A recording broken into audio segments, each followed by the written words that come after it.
I watched all of that 70s show on Netflix because they had it on Netflix. So I watched all 8 seasons, and my favorite character was Donna. I love so like being able to work with Laura was mind blowing because I was really fangirling the entire time. But Donna was my favorite because she was just so driven and but also just she didn't let her femininity be weaponized against her, and she just really owned being a woman, and I thought that that was really bold and really awesome. So I also took inspiration for Nikki's character, and took some cues off of Donna for sure.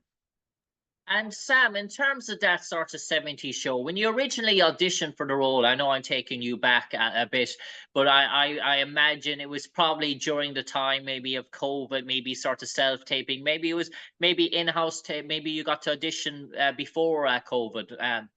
In terms of that. Mhm. But I'm just sort of wondering, when the talent agent came to you with this sort of project, was it very much secretive? Was it very much under wraps? Did you have an idea of, first of all, what you actually were auditioning for? Actually, I auditioned in a very different way than all of my other cast members because I did not have a talent agent or a manager when I first auditioned. I I applied or I auditioned through the open call because they sent out an open casting call to a bunch of uh, arts high schools in the general Los Angeles area. Because I went to a performing arts high school, and the flyer was like, "Oh, that 70s show spinoff talent search. Send in an introduction video." And I did have a general idea of what the character was like, but it was still a little under wraps because they used fake names for all of the characters.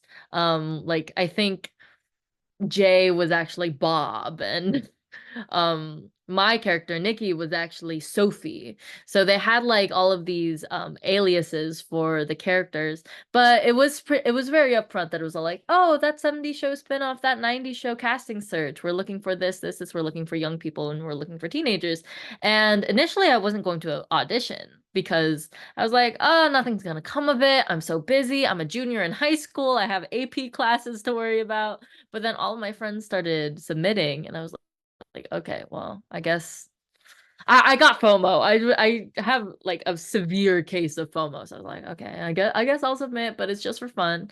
And everything just kind of snowballed from there. But to answer your, oh, and it was all virtual. I sent in a self-tape, I sent in I had Zoom callbacks. None of it was in person because you're right, it was during COVID, or we were just coming off of COVID. I was auditioning during 2021, 2022-ish. So, or the end of 2021, where I was at school, I still went to in-person school, but everyone had a mask on and things like that. So everything was completely virtual. Sam, I imagine so, going through that process and hitting the jackpot in terms of landing that role and a big sort of break for you in terms of an aspiring actress career. I imagine it was sort of double the shock and double the excitement when you walk on set for the first day and you saw original cast members Kurtwood Smith and Debra Jo Rupp going to be anchoring the show, and they were going to be the ones behind you, that you weren't just the new cast out on your own, that you had two pillars, two backbones, and two famous stars of the original series that are going to be with you through thick and thin. That must be an amazing moment when you walk onto the set and you said, right, this really is the spin-off of the original one. Kurt and Deborah are here. Yeah, it was like genuinely so shocking, and I was so grateful and in complete disbelief the entire time, especially during the first season, coming from where I did, which was like zero agent. Like I was just like in high school one day, and then right after I got the call, I had to tell all my teachers, "Hey, I'm not gonna be here for 2 months. I'm actually gonna go shoot a TV show." Um, and meeting them, they were all so warm and welcoming, and they I feel like all of us, the new cast, all 6 of us, we really assimilated into the environment very nicely, but I had major imposter syndrome. I was all like, "I don't know what I'm doing here. What am I doing here? Is this a dream? Pinch me." But Kurtwood and Debra Jo, they really, yeah, you're right, they are a pillar, they are a backbone. Not only because they were originals in the show, but, um, they're just forces of nature that are so nurturing and kind and so willing to support you in any way, shape, or form, especially when they're your scene partner. When I have scenes with Debra Jo or Kurtwood, like, they gear their energy towards supporting us in the scene, and, like, everyone helps everyone.